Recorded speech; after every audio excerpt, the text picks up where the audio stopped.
Ça tourne? Donc, bonsoir tout le monde. Bon vendredi, la fin de semaine s'en vient. Écoutez, on a de bonnes nouvelles à vous annoncer.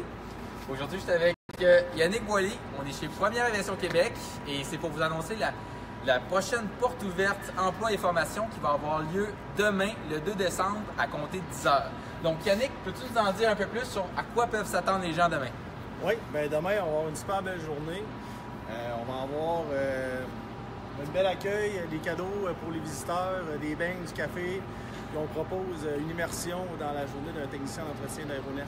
Donc, cette immersion-là, comment ça fonctionne? À quoi on peut s'attendre? Est-ce qu'on, par exemple, on peut faire la visite vite, rapidement, à quoi ça peut ressembler? Oui, absolument, on peut faire la visite. Je vais vous montrer plusieurs ateliers dans notre hangar de différentes techniques, soit des techniciens en structure, en composite, en peinture, des mécaniciens. On va montrer un petit peu d'inspection. Donc, on va aller dans les ateliers, puis on a préparé des tables où les gens vont pouvoir expérimenter un petit peu quel genre de trucs on peut faire comme technicien. Donc, c'est vraiment pour tous les publics. Ça veut dire qu'il peut y avoir autant le travailleur qui veut venir voir les installations que celui qui est à la recherche d'une formation. Exactement. Quelqu'un qui veut chercher un DEP, par exemple, avec l'EMAM. On va avoir une école prochainement au troisième étage dans nos locaux. Donc, il y a une belle opportunité de faire un DEP. Puis, c'est pour la réparation structurale, c'est entre autres quelque chose qu'on recherche dans nos postes à combler. Comme là, présentement, on se trouve ici dans quelle pièce? La pièce qu'on est ici, c'est l'atelier des sheets de métal, des réparations structurales. Donc, nos techniciens vont faire différentes réparations sur la structure de l'avion, vont fabriquer des pièces, poser des rivets, vont former vraiment, faire du formage. Oui, ici, Nicolas, je t'inviterais juste à montrer un petit peu la pièce, à quoi qu'elle ressemble vite, là. Fait que les gens demain ici. Ouais, demain, les gens vont pouvoir, on va leur montrer différentes pièces qui sont démontées ou qui ont été découpées, si on veut. On va leur montrer un petit peu le produit fini, à quoi ils peuvent s'attendre quand on fait du rivetage ou du perçage ou du primeur. Il y a différentes étapes pour arriver à finalement assembler des pièces structurales. On va leur faire plusieurs tests. Fait que vraiment, là, il va y en avoir pour tous les goûts. Puis non seulement des petites pièces aux plus grosses qui sont dans l'enveloppe plus loin, c'est exact? Oui, exactement. Oui, ils vont pouvoir aller se promener. On va faire une tournée guidée, bien sûr, mais on va les accompagner. Ils vont pouvoir répondre à leurs questions sur les appareils régionaux qu'on fait la réparation. Entre autres, les appareils qui sont faits ici en réparance, c'est quel type d'appareil que les gens peuvent s'attendre de voir? Les gens peuvent s'attendre à voir des Dash 8, des ATR, c'est les genres d'appareils qu'on travaille dessus présentement. À l'extérieur, on a du Embraer aussi qu'on va pouvoir leur montrer. Comme là, on arrive présentement, tu me diras si je me trompe, dans la salle des matériaux composites. Mais juste avant, je pense qu'on a une question aussi. Nicolas, c'est quoi? Ouais. OK, d'accord, pas de questions. Oui, on va aller dans le local de réparation composite. Dans ce local-là. Donc, dans ce cas-là, oui. Dans ce local-là, ça fait encore partie de la réparation structurale, mais cette fois-ci, c'est plus au niveau des matériaux composés. Donc, les gens vont pouvoir, encore là, dans cet atelier-là, voir un petit peu les différentes formes de matériaux qu'on travaille. Les panneaux, par exemple, en sandwich. Un technicien, il faut qu'il fasse une inspection, il va aller vérifier, voir si la composition du matériau est encore bonne. Donc, ici, on voit que le matériau est sain juste par le son. Ici, on voit qu'il y a de la délamination ou du disband. Donc, pour nous, c'est un dommage qu'on aurait à réparer. Là, j'avais une question pour toi. Là, actuellement, il y a beaucoup de postes. Il y a des postes en matériaux composites qu'on cherche. Exactement. Qu'est-ce que ça prend comme qualification pour appliquer chez Première Aviation? C'est très vaste comme qualification. On peut partir, il y a des gens qui vont travailler plus au niveau de peinture, qui peuvent avoir une formation en carrosserie. Il y a des gens qui vont travailler en composite. Il y a un cours spécialisé qui se donne en réparation composite. Mais aussi avec le cours par exemple, le cours de l'ENA, on peut avoir une bonne base pour faire cette réparation. Est-ce qu'on cherche des gens avec de l'expérience ou plus ou moins comment? Un mix. Les gens d'expérience comme les gens qui sortent de l'école. C'est très varié comme besoin. Puis juste en arrière, on a une pièce très intéressante qui, je rappelle, je pense que les gens vont pouvoir venir voir ça sur place. Ils vont venir la voir, exactement. C'est un radon. C'est le genre de pièce qu'on répare dans notre quotidien. une pièce en composite. Oui, entièrement composite, comment c'est. En fait, ça, on retrouve ça où, pour quelqu'un qui ne connaît pas trop ça, C'est le nez de l'avion. Je pourrais vous le montrer à l'extérieur.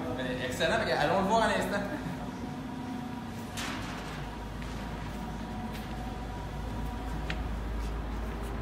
Ici, sur l'appareil qu'on voit là présentement, il manquerait son raton. C'est la pièce qui va là. Exactement. Ici, dans l'hangar, on peut entretenir jusqu'à combien d'avions en même temps? Notre hangar, en ce moment, il y a une capacité de 6 avions en simultané. Ça, c'est le maximum de capacité qu'on peut avoir. Super, ça. Puis là, juste à notre droite, je sais pas qu'est-ce qu'on retrouve ici. Ça semble être une grosse ici, juste à votre boîte droite, blanche. Ici, la boîte blanche, c'est la salle de peinture. C'est là où on va peinturer des pièces, je dirais, un petit peu plus compactes qu'on peut rentrer dans la salle de peinture. Sinon, on fait des peintures aussi directement sur l'avion, mais à ce moment-là, on va bâtir des tentes pour la santé et sécurité des gens pour être sûr qu'il n'y ait pas d'émanation sur le plancher. Donc, allons-y, je te suis. Donc, les gens vont pouvoir voir, c'est le genre de pièce qu'on peinture. Ici, c'est un bottom calling, c'est un intake moteur, si on veut une entrée d'air. C'est le genre de pièces qu'ils vont pouvoir voir qu'on peinture. On va avoir une table où on va présenter différentes pièces peinturées. Fait ici, on a les pièces qui sont finies. Exact? Exactement, oui. Puis les pièces sont peinturées juste là. Exact. Je sais pas si on peut aller voir vite. Je pourrais pas ouvrir la salle, malheureusement, mais... Est-ce que c'est ouvert? Celle-là, c'est une salle de sablage. Donc, c'est salle de sablage, puis juste à côté, c'est la salle de peinture. Super, ça. Préparation de peinture. Encore une fois, et puis là, je t'invite à nous présenter le reste du parcours que les gens vont pouvoir faire demain. Le reste du parcours, bien, présentement, c'est sûr qu'on va pouvoir se promener au travers de l'avion. On va pouvoir, si les gens ont des questions, je vais pouvoir leur répondre à différentes questions techniques, donc faire plaisir. On va aller faire le périmètre de notre hangar parce qu'il y a des gens qui vont quand même travailler dans la journée de demain. Donc, il y a certains avions qui vont être qu'il n'y aura pas de travaux qui vont être faits, donc on va pouvoir s'approcher un petit peu plus. Mais les gens vont pouvoir voir aussi un technicien, qu'est-ce qu'il fait dans son quotidien en les voyant travailler live. Ah, c'est vrai. Donc c'est vraiment intéressant. On a des gens qui vont nous expliquer comment ça fonctionne, puis d'autres qui vont le faire en direct. Exactement. Comme là, ici, c'est quoi? Qu'est-ce qu'on a là? Ben, ici, si on peut voir, c'est la queue d'un avion qu'on a enlevé là, parce qu'il y avait des travaux à faire pour changer des pièces structurales. Donc l'avion qu'on voit en ce moment, la queue est complètement tout ça. Donc, c'est l'avion qui est juste là-bas? L'avion qui est juste là, la queue, on voit, il y a des fleurs, puis la queue est enlevée. Elle est ici. Super, c'est vrai que, est-ce qu'on peut... Préparation structurale. Puis ça, donc, vous avez comment qu'on s'y prend? Un technicien qui veut démonter un aile comme ça, comment ça marche? Ah, c'est une opération quand même assez complexe, mais on a une procédure bien établie du manufacturier à suivre. Il y a des techniciens en entretien qui vont faire la dépose. Puis ensuite, les techniciens en réparation, eux, vont faire le remplacement des différentes pièces structurales qu'on peut apercevoir ici, entre autres, ces pièces-là. Là. Toute la structure, les fittings, comme on appelle en anglais, sont à remplacer. Présentement, notre technicien en structure, c'est ce qu'il fait. Ça ici, là, ces petites choses-là, c'est quoi? On le voit souvent, mais qu'est-ce que c'est? Ça, c'est un wedge lock. C'est tout simplement c'est un outil qui sert à serrer deux tôles ensemble.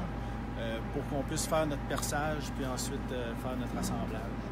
Fait que c'est pour faire de l'assemblage temporaire, si je te dirais ça. Ah, on fait ça. Donc, on va enchaîner par la suite. Ouais. Pardon? Oui. Donc ensuite, on va suivre le périmètre extérieur. Puis on va pouvoir voir à l'extérieur des avions qui sont stationnés, qui vont rentrer dans notre hangar pour de la maintenance prochainement.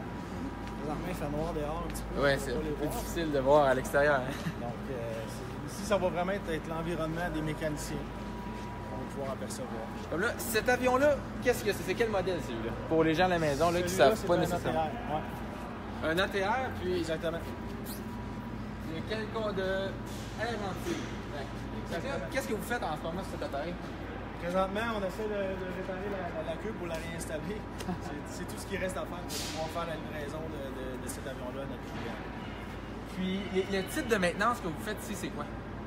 C'est de la maintenance lourde, de type C-check, c'est notre spécialité. Donc, vraiment, quand l'avion arrive ici, on la démonte en grande partie, on enlève les intérieurs, on fait des inspections, différentes inspections structurales, puis on remplace place certaines pièces à attendre limitées. Un avion peut rester à peu près combien de temps dans vos hangars? Dépendamment du modèle, puis dépendamment du type d'inspection que le client nous demande, ça peut être entre 15 jours et 35 jours d'inspection. Fait que pour ça, bien comprendre, là, les différents, là, autant les aircraft technicians, les avioniques, vont tous travailler ensemble sur le même avion en même temps ou ça se fait par partie? Comment ça fonctionne? Ils vont travailler en même temps, oui. Tous les corps de métier vont travailler sur l'avion en même temps. Sur différents corps de travail aussi, on a des corps de jour, des corps de soir.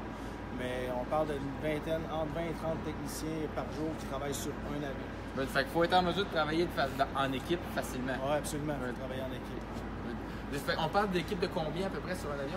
Bien, on parle environ, en moyenne, je dirais, entre 20 et 25 techniciens par jour. Des fois, on monte à 30 sur un avion.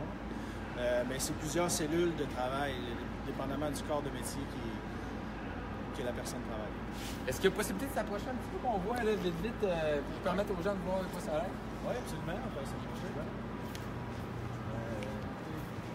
C'est des choses qu'on n'a pas toujours l'occasion de voir, qu'on va pouvoir voir demain, bien sûr. Oui, oui. Fait qu'on ne montrera pas tout. Mais on va donner une idée. Oui, exactement. Donc, cet avion-ci, comme je disais, on est presque rendu à la livrée. L'intérieur est tout remonté. Mais on voit encore qu'il y a un petit peu de travaux à faire sur les marches. Est-ce que les gens vont pouvoir aller à l'intérieur? À l'intérieur, non, mais ils vont pouvoir s'approcher de l'autre avion qui est un petit peu plus loin. C'est vraiment une occasion unique là, pour les gens d'être proches de l'avion puis vraiment voir de quoi ça a l'air à l'intérieur. Puis comment c'est sécuritaire prendre l'avion ici, en tout cas au Québec, avec les gens qui en font l'entretien. Vraiment, là, il y a beaucoup de gens qui se donnent le cœur à l'ouvrage. Oui, on va vous montrer qu'on fait bien ça. Là, je pense qu'on a une question ici. Donc, Nicolas, c'est quoi? Faites-vous des réparations sur des Airbus et Boeing? Non, on ne fait pas de réparations sur les Airbus et les Boeing. On fait les réparations sur les Embraer. Les Dash 8 aussi, les ATR. On fait des Saab 340, les Q400. En plus, les avions régionaux. Exactement. Réponse répondue. Et voilà. De façon claire. Donc, on va enchaîner par la suite. On voit quand même que même si on est dans une shop de maintenance, il y a une certaine structure dans vos installations. Comment c'est fait, comment c'est configuré, comment vous faites pour gérer tout ça là, quand il y a autant un flot d'avions qui est aussi important en même temps dans un espace limité. C'est sûr qu'il y a une bonne logistique, une bonne planification à y avoir. On a une équipe de superviseurs puis de techniciens qui nous aident à coordonner les activités pour faire les entrées et les sorties des avions. Puis tout aller planifier les activités des différents corps des différentes équipes. Je pense qu'on a d'autres questions ici, oui? La formation est donnée sur place pour l'interrogation. Il y a une formation, effectivement, qui va se donner sur place, une cohorte qui devrait partir en janvier avec l'école, avec l'EMAM. C'est un cours de réparation structurale, montage structural qu'ils vont donner ici. Exactement. Pour être clair, c'est l'EMAM ouvre une annexe à Québec. Vraiment, demain, c'est le temps de venir voir de quoi ça a l'air. Les professeurs vont être là. Puis c'est une annexe, c'est l'École des métiers de l'aérospatiale de Montréal, mais à Québec. Donc, pas de confusion, là, c'est pour la formation en structure, on parle pour celle-là de Québec. Donc, Québec, je t'invite à continuer. Parfait. Donc, les gens, par la suite, ils vont être en mesure d'aller voir un petit peu nos postes de planification au quotidien, parce qu'on en parlait tout à l'heure. Pour arriver à coordonner tout ça, il faut réussir à se parler en équipe.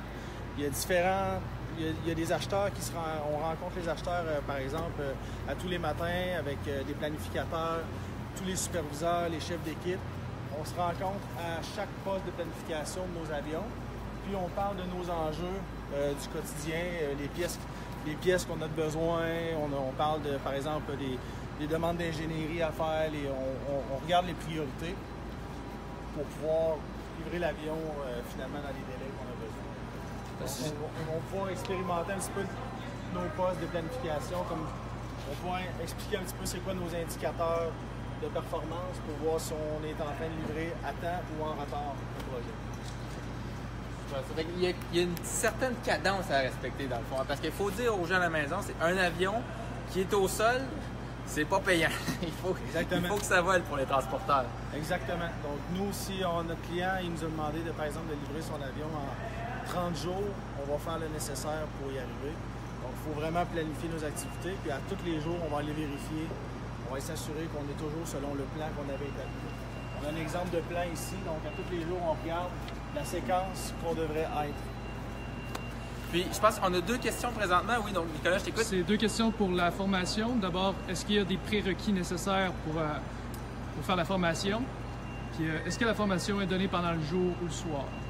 C'est une formation. Le prérequis, en fait, c'est un diplôme d'études secondaires. C'est un DEP. La formation, c'est un DEP. Puis les cours, c'est une bonne question, c'est de jour. Le soir, je pense que ça va être de jour. Mais vous pourrez poser la question demain aux professeurs qui vont être ici, si vous voulez nous voir. À moins que tu aies la réponse. En fait, on a notre ami Jean-Pierre en arrière, monsieur le vice-président de Première Aviation Québec. Ça travaille fort, hein? Super bien, oui. Oui, donc ici, même la haute direction travaille jusqu'à 8 heures. On se prépare, on a bien hâte à demain. Donc, on avait une question du public, puis c'était au niveau des formations. Oui.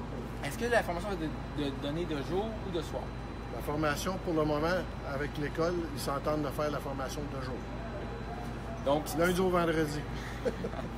Puis au niveau des prérequis, juste qu'on répète, qu'est-ce que ça prenait pour être éligible à la formation?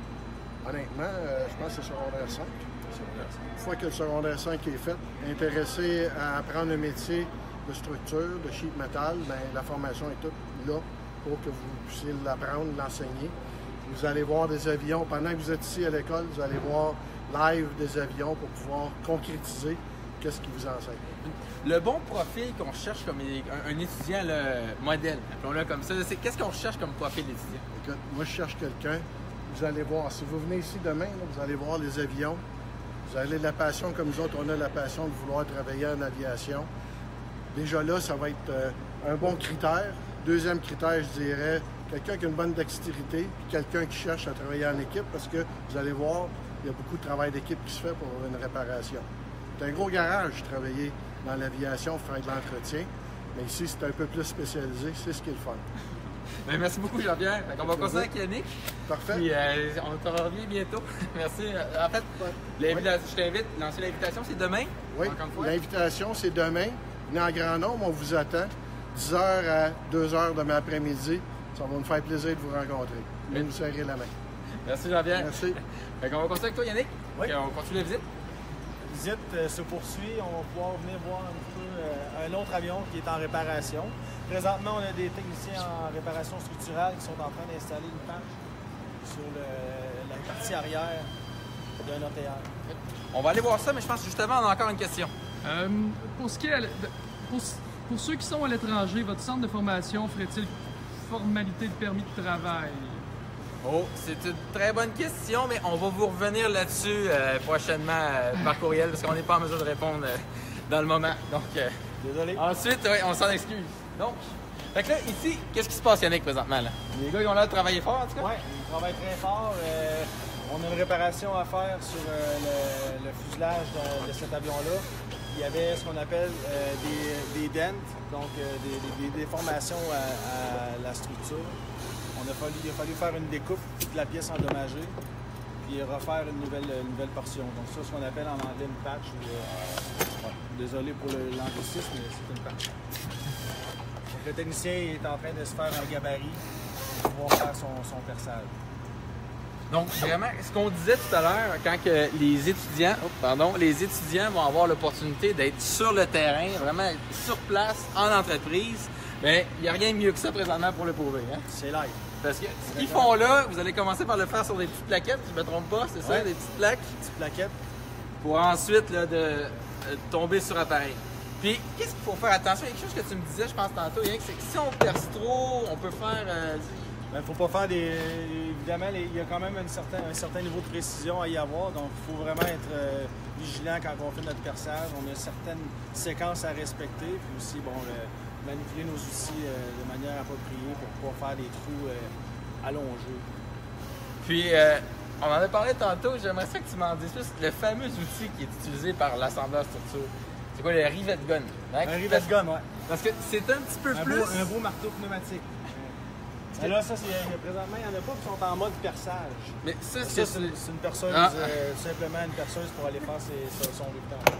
D'accord. En fait, pour aller percer ses trous. Avec le rivet gun comme tel, est-ce qu'il y en a un quelque part? Non, Ah, c'est du direct, mesdames, messieurs. Hein? C'est live, il n'y a pas de rivet de gun. On n'était pas préparés. Ça veut dire, venez demain, il va en avoir sur place. Exactement. Donc, écoute, est-ce qu'on peut aller à l'intérieur de l'avion? On peut aller voir, oui, on peut passer par ici. Fait que, Attention, mesdames, messieurs, on va à l'intérieur. On va aller dans la section cargo en avant.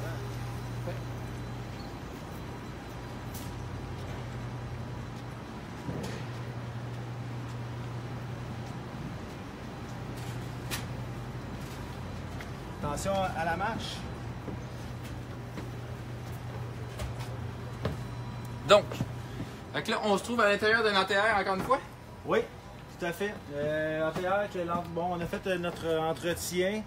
On est maintenant rendu à l'étape de réinstaller les tapis, puis réinstaller les sièges, puis fermer la machine pour pouvoir... Juste pour donner une idée aux gens à la maison de la dimension de cet appareil. Regardez, vous allez pouvoir voir ça sur place demain.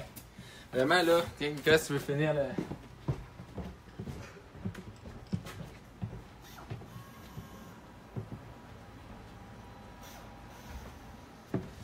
Vraiment, c'est très grand. Ouais, quand même un bon format. Il y a de la place pour 30 techniciens pour travailler. Il y a de la place, 30 surtout à l'extérieur et à l'intérieur combiné. Hein. Moi, je suis un peu grand, là, la tête au plafond, mais quand même 6 pieds 4. Ouais, c'est pour le public, c'est pas moi qui est petit, c'est monsieur qui est format géant ici. Donc, oui, on va pouvoir venir voir l'avion de plus proche. Attention au trou.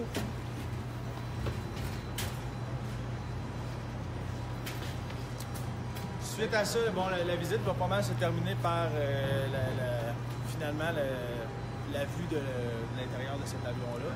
Ensuite, on va tout simplement retourner au point de départ où on va pouvoir répondre encore une fois à des questions. Avoir des petits bouchées. Des petits bouchées, des questions, pouvoir voir tout ce qui est fait sur place, mais aussi il y a des entrevues qui vont pouvoir être faites. C'est exact? Les entrevues vont pouvoir être faites, absolument. On va avoir les ressources humaines qui vont être ici, puis on va avoir plusieurs personnes qui vont pouvoir donner toute l'information nécessaire. Aussi les gens des écoles, les fameuses questions que vous avez, là, les gens, il y a des enseignants de l'EMAM qui vont être là pour vous montrer un petit peu, pour vous parler de la formation, qu'est-ce qu'il y en est. Puis vraiment, ils vont pouvoir répondre dans le détail à toutes vos questions. Donc, Yannick, je t'invite on va enchaîner avec la suite de la visite. Oui, allons-y. Il ne faut pas oublier que tout au long de la visite, présentement, c'est un petit peu, je dirais, vide, mais il va y avoir plusieurs tables, des ateliers, par exemple, où les gens vont pouvoir faire des essais pour faire de l'inspection. On va leur permettre de mesurer certaines pièces. J'ai montré tout à l'heure les ateliers de composite. Il va y avoir des ateliers de mécanique aussi. Ils vont pouvoir faire l'expérimentation de des, en anglais, l'anticipe fusée, mais c'est des locking wire. Donc, on va pouvoir voir vraiment en quoi ça consiste les tâches d'un technicien. Différentes stations. Ensuite, ben voilà, ça va être les beignes et le café.